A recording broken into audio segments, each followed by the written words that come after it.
Okay, so this is my third video blog, and it's April the 3rd, so I'm doing one every day so far, so that's good. Okay, so today I've been working on the family theme again, which I was talking about yesterday, and the villain theme. And yesterday I worked out what I wanted their themes to do. I wrote down the aim of the theme, and I had a general idea of what I wanted the melody to be. And today was mainly about working those out. And what I ended up doing was working out, because in the film there's the themes that I've written will be used in more than one context. So I tried harmonizing them differently, just try a few harmonization ideas. And with both of them I ended up with a neutral harmonization for when there's not much going on, it's not dangerous, it's not happy, it's not sad, it's just neutral. And a negative, so I've got a neutral and negative. Negative either meaning sad or villainous, which I was talking about yesterday. So here's the family theme I wrote. These aren't finished tracks, this is just sketching of the actual theme melody.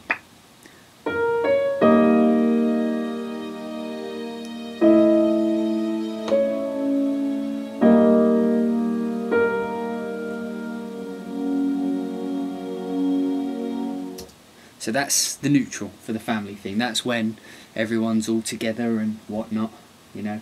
Everyone's having a great time, a party, as it were. They're not having a party, that's a lie.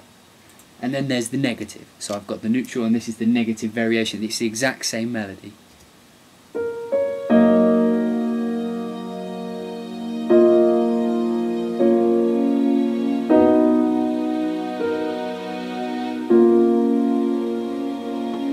So that's the exact same melody, but used in a completely different context, which is, in this film, I Will Need. And then of course there's the villain. Let's load that up. I'll just talk while that loads. Yeah, so my aim of today was to find these two themes, which aren't the main theme, and then figure out figure them out in context. So how I want to use them for, like I say, for like neutral and for negative. I mean, there are some themes you write where you need happy, you need the positive, you need the neutral, and you need the negative. But the scenarios that these are in are mainly neutral and negative. So, and this is Wiley's theme. If you remember me talking about it yesterday, the villainous theme, and it was just that one little motif. And what I've done here is it's not very long or anything. It's just that motif with the chords underneath. So that's the neutral. I'll play that again.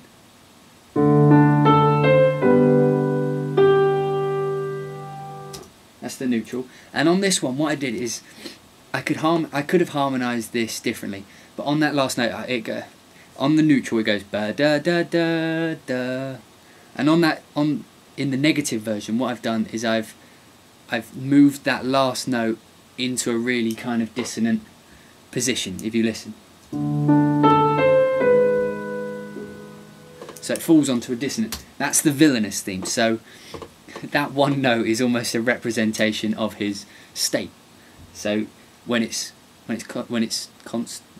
normal, when it's diatonic, that means within the key. Whatever. I'm not going to try going into music theory because I'll just trip up and then loads of people will say, "You're shit." I know what I'm doing in here. It doesn't have to come out of here. And yes. So anyway, so that note is like the representation of him from neutral, from when he's just a regular character, to his villainous. And that one little semitone difference creates a completely different mood. Neutral.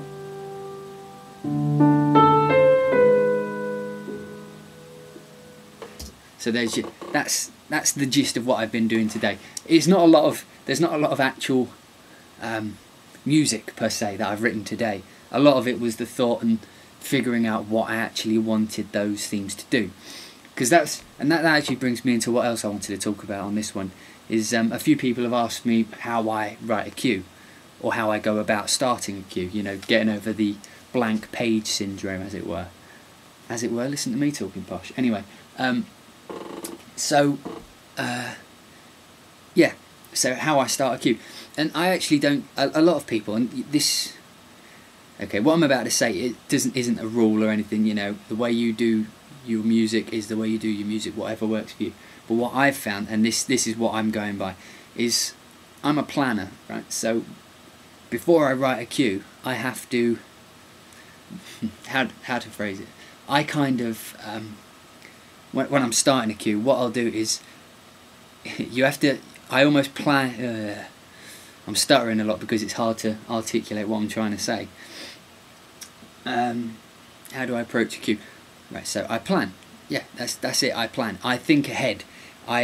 Before I've even touched the piano, because one of the downfalls I find is that if I sit at a piano and try to figure a scene out, I'll noodle for hours and I get nowhere. So the best way I've found to do it is, what I'll do is I'll watch the scene again and again if necessary till I know it in my head. And what I'll do is I'll sit back, away from, so I can't reach the keyboard, and I'll write what I want the scene to do. And to do that, you need to have an overall picture. You need to know how the actual story arc goes. But if you're writing the scenes, like if I've done all that, I know how the arc of the film is. I'll sit down and I'll write the cue and I'll say, okay, what do I want this film? What do I want this scene to do? What is the music saying?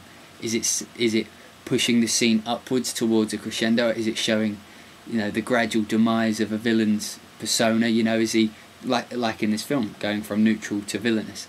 So that's going to be, if there's a scene that shows this, shows him descending into this villainous state, I can sit back and I say, okay, I want it to sound like a descent into a villainous state. And how do I write that musically? Okay, so negative melody. I want all the notes to be going in a downwards direction. So I don't need. It's almost like the notes don't matter. When I'm figuring out a cue, the notes that are going in don't matter until I know the idea of what I want the music to actually do, how it's going to go. So I know that this descent into villainy, everything needs to go downwards. It needs to go from an ambient, not ambient. It needs to go from a neutral tone into a more dissonant tone over time. So I'll look at the cue and I'll look at the scene and I'll say, okay, at what point do I want to show? At what point should the change happen? Maybe something happens within the scene. So that can be like my landing point. That could be the point where everything goes from. So I'm building up my neutral feeling, and as soon as that point happens, it can start descending. So what I'll do is I'll write this down on paper. I'll figure it out. And what I've found is, if you can figure out the cue in your head and write it down, that's yeah. A lot of people say, oh, it's not creative if you're sitting down and writing down on paper. I don't write notes. I write feelings. I need this to feel like this. So when I actually get to the keyboard and I've got this full plan of how the track's going to start, how it's going to progress, how it's going to end, and how it's going to arc within that track. If I write that down in words that I myself understand when I go back and read them, when I get to the piano, I can be creative in an organised fashion, if that makes sense. So I know how the music needs to go. It needs to go in this direction. It needs to feel like this. It needs to end like this. It needs to build up to this point, and then the notes come to me, if that makes sense. So blank page syndrome isn't quite so present. It's just not there because I've thought beforehand what I need to do. And another thing, if I need to come back to the track, if I need to suddenly move on to something else, if I come back to this track, a lot of the times, if I hadn't written it down, I'll look at the scene and go, oh, what was I thinking at this point? If I've written it down in plain English, I need it to be like this. Even if I begin writing what I wasn't going to write in the first place, I'll come up with something that still fulfills the original vision, if that makes sense. Bit long-winded, but that's how I approach a cue. And yeah, so that's what I've been doing today, and I'm glad some of you guys are watching, and I'm glad some of you have been sending me emails and stuff. So it's all great. Write comments and I'll talk about it all tomorrow when I do my next one. Keep up to date or not, whatever. Do whatever you like. It's all good fun. I appreciate it when you let me know what you think, and yeah, see you tomorrow.